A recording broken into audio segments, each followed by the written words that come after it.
사반세기 동안 막혔던 남과 북 사이에 대화의 길이 트이기 시작했습니다. 1991년 12월 13일 남북 사이의 화해와 불가침 및 교류 협력에 관한 합의서에 서명하고 이를 공식 발표했습니다.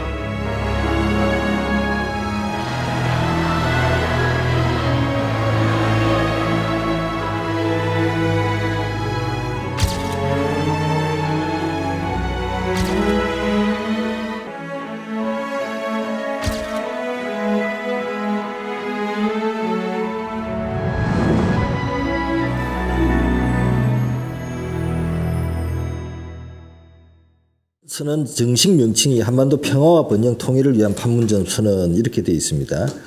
그렇게 보면 뭐 직접적인 통일 문제보다는 평화 번영 여기에 더 강조점이 두어지고 있다고 보이죠. 그래서 방금 우리 장관님께서도 말씀하셨는데 내용 크게 세 부분으로 되어 있습니다. 남북관계 개선이 제일 먼저 나오고 그다음에 군사적 긴장 상태 완화, 그다음에 세 번째가 항구적 평화 체제 구축 이렇게 되어 있는데 뭐 이번 방금 장관님께서 말씀하신 사태는 남북 관계가 개선되기 전에 군사적 긴장 상태 완화 이 부분이 먼저 터진 케이스라고 뭐 보여집니다. 그럼 요거를 간단하게 먼저 짚고 가죠. 이번 그런 측면에서 보면은 이전 선언과 비교해 보면 이 남북 관계 개선 이 부분을 상당히 강조했고 그것이 또 이전 선언에 비해서 보면 좀 특징적인 부분이라고 보이는데 또 어찌 보면 14선언을 실천적인 내용들을 좀 더 먼저 강조하기 위한 부분이라고도 보입니다. 그래서 남북관계 개선을 제일 먼저 이렇게 강조하게 된 이유, 이거 좀 어떤 특징적인 의미가 있는지. 예. 그래서 뭐 그 남북관계 발전 관련 1조 6개항입니다. 6개항은 뭐 그냥 그동안에 나왔던 얘기를 전부 다 종합해 놓은 정도고, 특별하게 무슨 새로운 것은 저는 발견하지 못했어요. 중요한 것은 지금 2조하고 3조입니다. 특히 이제 3조의 비핵화 문제를 남북 간에 본격적으로 다뤘다는 사실입니다. 그전에는 비핵화 문제는 남북 간에 다룰 수 있는 의제가 아니라는 게 북한의 입장이었어요. 아주 기분 나쁠 정도입니다. 당신네 뭐 결정권 있어? 결정권도 없으면서 무슨. 그런데 핵무제가 터진 뒤에, 그런데 이번에 완전한 비핵화를 남북 정상이 합의를 하고 그걸 통해서 핵 없는 한반도를 실현한다는 것까지 얘기를 하고 그 관련돼서 여러 가지 조항들이 지금 4개나 있는데 그 비핵화 관련돼서 특별히 조항을 만들었다. 그 다음에 항목이 4개나 있다. 그게 상당히 크고, 그 다음에 아까 조금 전에 평화, 번영, 그리고 통일 제목은 그렇게 되어 있다고 그러지만 사실 통일은 그냥 그건 어떤 점에서는 레토릭으로 들어간 거고, 평화, 번영 이전에 평화만 와서 정착을 시켜도 대단한 겁니다. 평화를 통해, 평화가 정착이 되고 남북 간에 그 평화로운 교류 협력을 통해서, 평화 속의 교류 협력을 통해서 남북이 공동으로 번영을 하다 보면은 통일을 할 수 있는 여러 가지 경제, 사회, 문화적인 어떤 동질성이 커진 연후에 비로소 논의할 수 있는 것이지, 입만 열면 통일 하는데 그건 외친다고 통일되는 것도 아니고, 박근혜 대통령처럼 외국에 가서 통일을 도와달라고 해서 되는 건 더더군 아니고, 통일을 하려면 남북 간에 민심을 연결을 시켜야 되고, 민심을 연결시키려면 저쪽의 경제가 어려울 때 도와줘야 됩니다. 네. 서독이 독일 통일을 완수했는데, 그건 20년 동안 꾸준히 연간 29억 달러씩 동독에다가 현금과 현물을 보냈기 때문에 동독의 민심이 서쪽으로 넘어갔고, 동서독의 민심이 연결된 것이 그렇게 해서 결국 통일의 구심력이 커지니까 통일의 원심력으로 작용하던 주변 국가들이 그걸 더 이상 뜯어말릴 수 없어가지고 통일된 거거든요. 제가 요즘 그거 설명하면서 결혼 구심력이 커지면 전혀 총각이 부모들이 아무리 원심력으로 작용하려고 해도 뜯어말릴 수가 없다. 통일도 그렇게 되는 거다. 그런데 그 구심력을 키우는 것은 역시 민심의 연결이더라. 민심의 연결의 핵심은 먹을 거 입는 거 주는 거다. 왜 우리가 지금 우리 나이 든 사람들이 성조기를 들고 나가는가? 6.25 이후에 우리 먹을 거 없고 입을 거 없을 때 그들이 보내준 구호물자 옷과 구호양복, 옥수수 가루, 밀가루, 쌀, 분유, 이런 것 때문에 그걸 먹고 굶어 죽지 않았던 사람들이 고마운 마음이 태평양 건너서 아메리카 대륙으로 건너갔기 때문에 지금도 미국이라면 하느님 오시듯이 하려고 하는 사람들이 있다. 김대중 정부, 노무현 정부 10년 동안에 쌀과 비료가 가고 여러 가지 왕래가 찾아지면서 민간 차원에서 절대로 빈손으로 가지 않던 그 시절에 북쪽 사람들의 민심이 남쪽으로 녹아서 흘러내려온다는 걸 우리는 현장에서 일선에서 느낄 수 있었습니다. 그게 한 20년만 됐으면 이 얘기는 달라져요. 근데 중간에 이명박 정부가 들어서 모든 걸 가차없이 끊어버리는 바람에 지금 스톱이 됐지만 다시 이제 문재인 정부 들어서 가지고 살리면 원상 회복될 수 있다고 생각합니다. 제가 그 비유를 이렇게 합니다. 우리 이부영 선배님은 학교 때 당구 같은 거 안 쳤을 뿐이라서 내가 비유가 맞는지 모르겠는데 쳤어요? 얼마 치셨는데? 예? 얼마? 200? 예? 120. 120? 120까지 어디 가서 150원 떼야지. 근데 그게 학생 때 그러다가 나중에는 이제 나이 들어서 나 결혼도 하고 당구 치러 갈 시간도 없는데 나이 한 50이 넘고 나서 친구들하고 이제 오래간만에 만나면은 과거에 그 당구장에 가던 친구들 만나면은 소주 한잔하고 야, 심심한데 다마나 한 게임 칠까? 이렇게 가서 해보면은 벌써 한 30년, 20년 이상 쉬었는데도 불구하고 금방 그것이 가락이 살아나더라고요.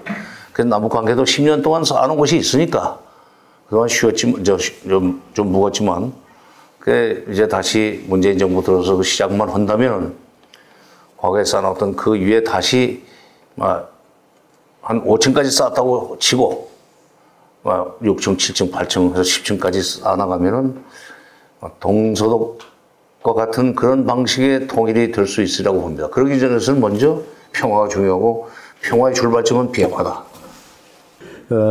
박근혜 정부가 개성공단을 문 닫기 일주일 전에 다녀왔어요. 개성을 다녀왔어요. 왜냐하면은 내가 만드는 남북 역사학자 협의회가 개성에 가면은 옛날에 그 고려 시대의 궁궐터가 그대로 남아 있습니다. 주춧돌이 그대로 다 많을때 남아 있는데 그거를 복원을 해가지고 관광 자원으로 하자는 게 합의가 되었었어요. 그래서 그 이제 발굴을 하고 있기 때문에 내가 이제 갔었는데 이명박 이후로 못 갔으니까 근 10년 가까이 가서 처음으로 이제 북을 갔습니다. 개성을 갔습니다. 그런데 개성이 많이 변했어요. 우선 아파트가 많아졌어요. 아마 근 10년 만에 갔을 것 같은데 아파트가 참 많아졌어요. 그래서 어찌 된 거냐. 근데 그 아파트가 전부 5층이에요. 같이 갔던 일행이 보시죠. 5층입니다. 5층이. 왜냐면은 전기가 없어가지고 걸어서 올려다녀야 된다. 예, 그래서 5층이 되어 있고 또 하나 변한 것은 개성 사람들의 입성이 많이 변했어요. 한 10년 만에 가서 봤는데 그래서 개성 저기 공단이 사실은 1차 계획입니다. 저기 2차, 3차 더 계획을 하게 돼 있어요. 근데 우리 이제 돌아올 때 같이 실무하는 사람하고 같이 왔는데 왜 2차, 3차를 하지 않느냐 그랬더니 북에서는 하자고 근데 남에서 못하게 한다는 거예요. 예. 그래서 못하고 있다. 또 하나 가서 이제 개성 발굴한 현장을 보고 이제 시간이 많이 남았어요. 일행이. 근데 거기 가면은 고적이 많이 있지 않습니까? 무슨 공양왕릉도 있고 다리 선주교도 있고. 근데 왜 이거를 구경시키지 않고 그냥 이렇게 놀리고 있느냐? 나는 북쪽 사람들이 이걸 못하게 해서 그런 줄 알고 북쪽 사람들 보고 왜 이러느냐? 그랬더니 우리가 못하게 하는 게 아니고 남쪽 정부가 못하게 합니다. 왜? 지금은요, 그런 고적지에 가면은 옛날하고 달라서 심지어는 김일성의 그 생가트에다가도 가게가 생겨 있습니다. 그걸 가가지고 달러 주고 물건 사가 오는 게 남이 싫은가 보다는 거예요. 그래서 남이 못하게 한다는 거예요. 어느 정도 정말인지는 모르겠는데 그렇다는 거예요. 그래서 아니 그럴 수가 있느냐 이제 좀 놀랐는데 개성공단도 사실은 더 확장을 해야 되고 그 다음에 노무현 정부 때는 해주공단 이야기가 나왔었습니다. 14선이네. 예. 우리가요, 분단되는 과정을 역사적으로 3단계로 이야기합니다. 첫째는 38선이 생김으로써 국토 분단이 되었습니다. 45년에. 그 다음에 48년에 2개의 국가가 생김으로써 국가 분단이 되었다고 그럽니다. 그래도 아직까지 남북 주민들 사이에 동족 의식은 있었습니다. 나는 그때 살았는 사람이니까 있었는데 6.25 전쟁이 터짐으로써 적이 되어버렸어요. 동족이 하루아침에. 그래서 그걸 민족 분단이라고 그럽니다. 이게 분단 과정을 국토 분단과 국가 분단과 민족 분단 3단계로 나눠서 왠지 설명하기 쉽게 하기 위해서 하는 건데 6.15 공동선언 때 이제 우리 같은 민족이 되었은 겁니다. 왜? 그게 뭐라고 그랬습니까? 서로 협력하고 화해한다고 그랬어요. 그래서 민족이 통일되기 시작했다고 나는 이야기합니다. 6.15 공동선언부터. 적이 아니고 이제는 동족이 되어간다. 물론 우리는 하루아침이 되는 건 아닌데 어떻든 동족이 되어간다. 그러고 나니까 민족이 회복되기 시작하니까 어떻게 합니까? 철도가 연결되고 개성공단이 생기고 해주공단 이야기가 나오고 국토가 통일되어 간단 말입니다. 하나하나. 그 다음에 더 갔으면 아마 원산공단도 생길 수 있었을 겁니다. 그리고 노무현 정부 때 우리가 중국을 통하지 않고 우리 쪽으로 해서 백두산을 가게끔 협약이 되었었습니다. 중국 쪽에 가는 거하고 우리 쪽에 가는 거하고 전혀 다릅니다. 여러분들이 읽은 옛날에 백두산 등진기는 다 우리 쪽에서 간 등진기입니다. 전혀 다릅니다, 상황이. 나는 가봤고, 심지어는 우리 쪽에서 가면요, 저 수면까지 엘리베이터를 타고 내려가게 되어 있습니다. 수면을 만질 수 있게 되어 있어요. 케이블카를 타고. 삭도라고 그러죠. 예. 그런데 그게 다 이제 무효가 되어버렸습니다. 그래서 개성공단이 확대되고 해주공단이 생기고 원산공단이 생기고 금강산 관광이 열리고 백두산 관광이 열리고 그게 국토가 통일돼 가는 겁니다. 예. 통일이 별거 아니에요. 그 다음에 이제 국가 통일이 남았는데 국가 통일도 어느 정도는 아까 내가 이야기했습니다만은 합의가 되었습니다. 되었는데 물론 좀 늦어지겠죠. 조금 늦어져도 나는 상관없다고 생각합니다. 국가 통일은. 그래서 민족 통일이 이루어지고 국토 통일이 이루어지고 가면은 국가 통일도 물론 이제 어느 시기에 가서는 이루어질 수 있겠죠. 이렇게 해서 우리의 통일 문제는 그렇게 해결돼야 된다. 또 하나 세계사가 참 많이 변하고 있습니다. 이 20세기 세계사는요. 전체 세계사에서 가장 불행한 세기였습니다.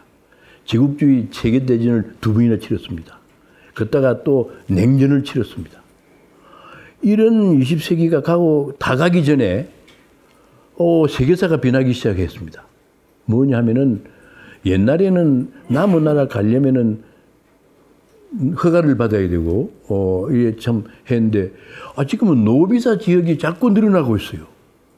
이건 참 놀라운 일입니다. 예. 이거는 제국주의적인 생각이 많이 이제는 가시간다는 이야기입니다. 우리 지금 노비자로 갈 수 있는 나라가 얼마나 많아졌습니까? 그뿐 아니에요. 더욱 놀라운 것은 지역 공동체가 생겨나고 있는 겁니다. 이 이유를 비롯해서 이것도 과거에는 생각도 못할 일입니다.